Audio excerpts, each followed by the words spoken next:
Good morning. My name is Betty Siegel, and I'm the director of the Kennedy Center's Office of Accessibility and VSA. This is one of my favorite topics, accessibility, trends and innovations. And I'm really excited to be joining you to exchange ideas, best practices, inspirations, and innovations in access. Let me tell you what I'm going to do today. First, I'm going to give you a quick introduction to the Kennedy Center and the Office of Accessibility and VSA. Second, I'm going to discuss trends and innovations that have an impact on accessibility. I also want to let you know that all the images you see on the screen today are of people with disabilities, participants, and alumni in Access VSA programs, all except for one. See if you can find it. Third, and finally, I'm going to tell you a story because I think you will like the story. To start with, let me introduce you to the Kennedy Center for the Performing Arts. Located in Washington, D.C., it is a living memorial to President Kennedy and a vibrant cultural hub presenting thousands of performances and world-class artists annually. At the Kennedy Center, we believe the arts celebrate our differences, our disabilities, our creativity, and innovation. We believe the arts reveal our shared humanity. And most importantly, we believe that the arts are for everyone. Now, this belief extends to the Office of Accessibility and VSA. Our mission is to create opportunities for people with disabilities of all ages to learn through, participate in, and engage with the arts and culture. Our vision is really simple. Every art form, every age, everywhere, for everyone. In the Office of Accessibility, we also strive to ensure that performances, programs, events, and facilities are fully accessible to people with disabilities of all ages. And we do this by removing barriers to participation, whether those barriers are programmatic or physical, and identifying solutions to the challenges we face every day. We continuously seek to improve and enrich our accessibility services in response to the changing and evolving needs and expectations of our community. I hope that you will consider joining the Access VSA International Network, a large community of over 1,000 people globally, and perhaps consider joining us for the LEAD annual conference coming up in August of 2025. And if you'd like more information about the Office of Accessibility, please feel free to go to our website. I've posted the link here on the slide. Let's move forward. On to the heart of the presentation. So, what are some of the global trends and innovations in accessibility? There are a number of significant social trends that are shifting outdated attitudes and perspectives around disability. Globally, there is definitely a move away from approaches where disability is treated like a charity, where access is paternalistic and reluctantly granted. And instead, we're moving globally to access as a social and civil and human right. We are moving away as a society from a medical or impairment approach to disability, which assumes that a person with a disability is a deviation from the norm and that the disability resides in the person, and that makes them the problem. In this model, something is wrong with the individual, and we seek to change the individual to accommodate society. Instead, what we're seeing is a trend. We're moving towards a social or rights-based approach, which acknowledges that difference or diversity is the norm, and that it is not the person with the disability that is the problem, but that it is society that needs to be fixed. In other words, there is something wrong with society. All of this. And we seek to change society to accommodate the individual. This is a dramatic shift, and every country and every culture is at a different point in making this transition. Now, another social trend that we need to consider is how we, as individuals, a community or a society, can more or less disable someone based on their interactions with the physical, communication, information, and social policy environments. More or less disable someone. What exactly does that mean? I'll use the physical environment as an example. My friend Beth, who uses a power wheelchair, and I love to go to the county center to see plays. We always stop at the coffee shop across the street. And when we cross the street to go to the county center, the first thing that we see is the grand stairway. Architects love grand stairways. So my friend Beth looks at me and I look at her. And we both look at the stairway, and I turn to her and wave bye-bye. And then I run up those steps, and I'm in the theater and in my seat. Where is Beth? She's sitting at the bottom of the stairs. In that scenario, which one of us is more or less disabled? Beth is more disabled. I had no problem with the stairs. I just ran in and got my seat. Beth is stuck at the bottom of the stairs because using a power wheelchair, she can't go up those steps. She is more disabled by that physical environment. Let's try the scenario again. So my friend Beth and I love to go to see plays. We stop across the street at the coffee shop and get a cup of coffee, and then we cross the street to go to the county center, and the first thing that we see is the grand stairway. I look at Beth, she looks at me, and this time my friend Beth looks a little bit to her left, and she sees that there's a sidewalk that bypasses those stairs and takes her directly into the theater. So I look at her, she looks at me, we both look at the stairs, and she waves bye-bye, and she takes that wheelchair and goes up the sidewalk and is in the theater and in her seat before I am even halfway up the steps. Now, in that scenario, which one of us is more or less disabled? This time, it's me that's more disabled.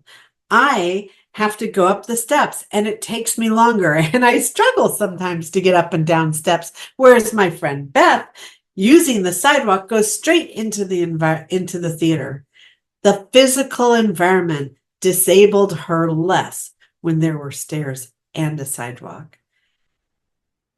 That's how we can fix physical environments.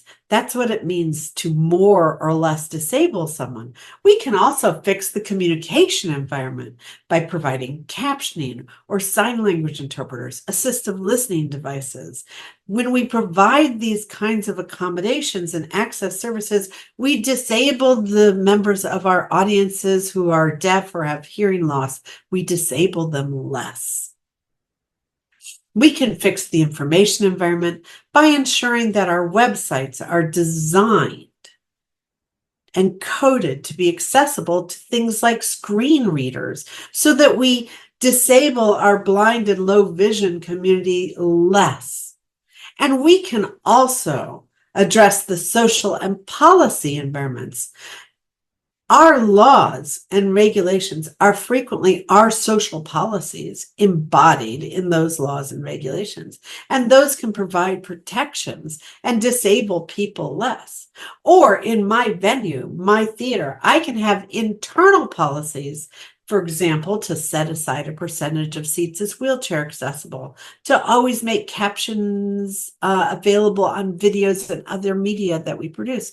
Doing that will disable my audience less. These internal policies also, like laws, can provide protections.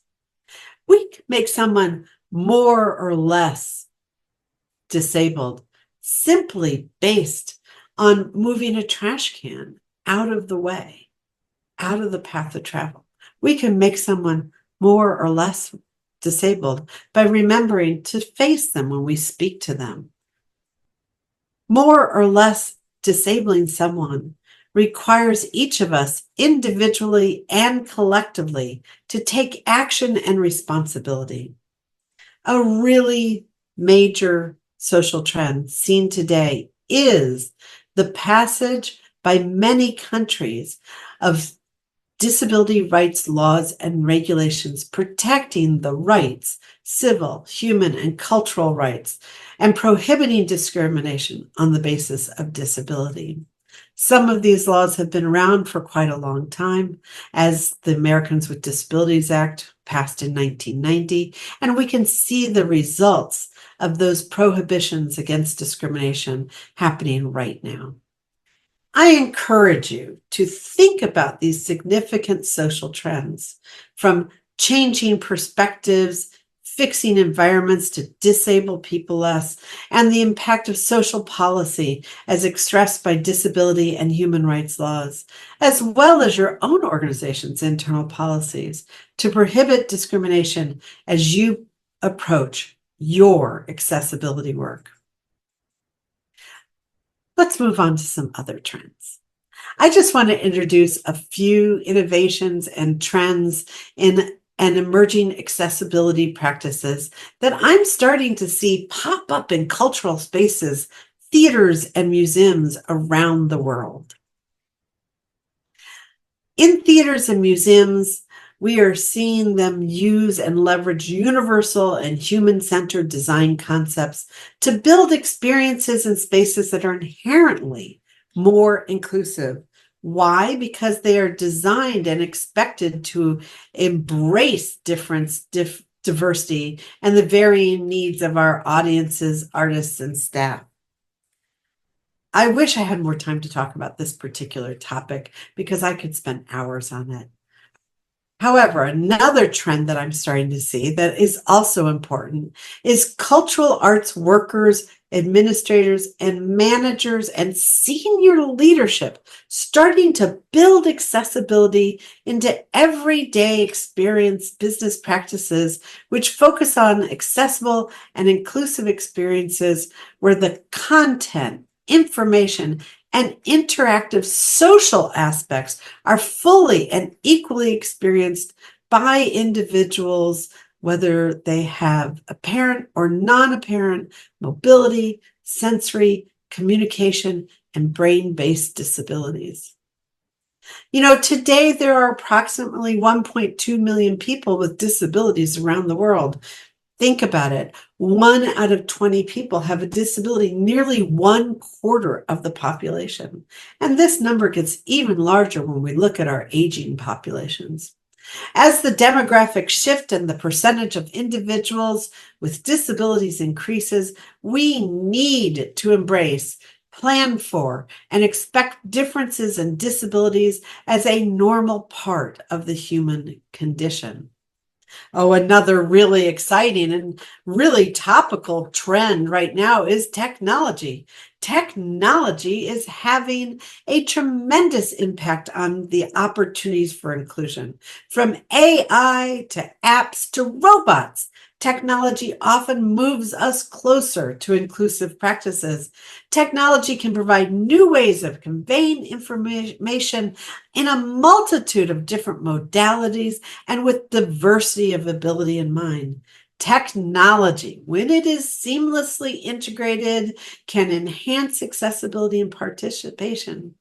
Just be sure to use WCAG, WCAG standards to make sure your web, digital, and virtual experiences are operable, perceivable, understandable, and robustly accessible. One caveat here, be careful, because technology, if not designed and used properly, can exclude more people than it includes. And sometimes technology just simply cannot take the place of human interventions for access. And if you haven't figured out, the image on the right-hand side of this slide was taken when I was lucky to visit Korea last in your National Museum. Another trend to consider, we are seeing more people-centered experiences. What I mean by that is we're seeing more person-centered, individualized, customized experiences that meet people where they are, not where we want them to be. Programs like museum gallery experiences are being designed for those with dementia or Alzheimer's. Relaxed or sensory-friendly performances are being provided in theaters, and all these examples provide different entry points to the cultural experience. And by giving information and offering choices, we empower individuals to choose which experience they will benefit from the most, which entry point to experience works for them. It's like choosing what kind of seat works best for you. As you can see in the slide on the right, there are 3 different seating options: a folding stool that the gentleman is sitting in, a wheelchair user using a wheelchair, and a young woman sitting on a permanently installed bench in the gallery space. There are also tremendous and much needed movement to increase access and inclusion to employment.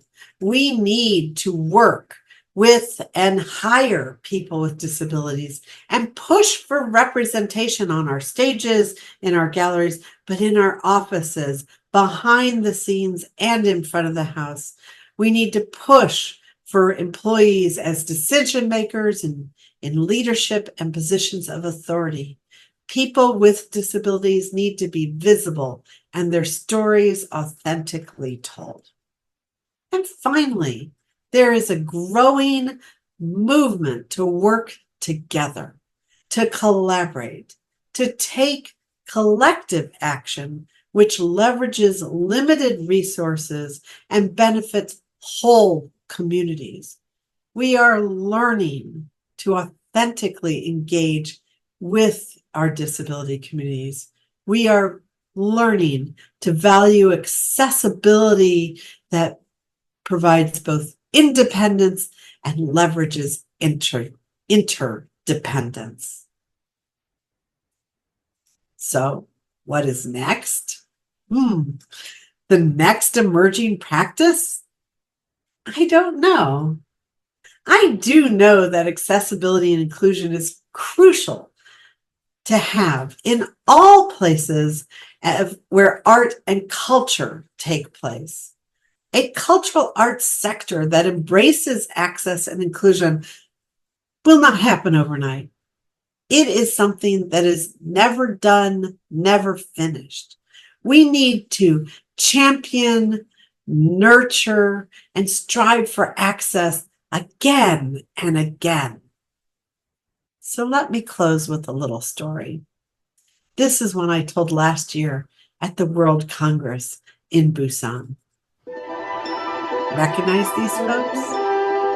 Star Trek, the original. You know, Star Trek was being broadcast on U.S. television between 1966 and 1969.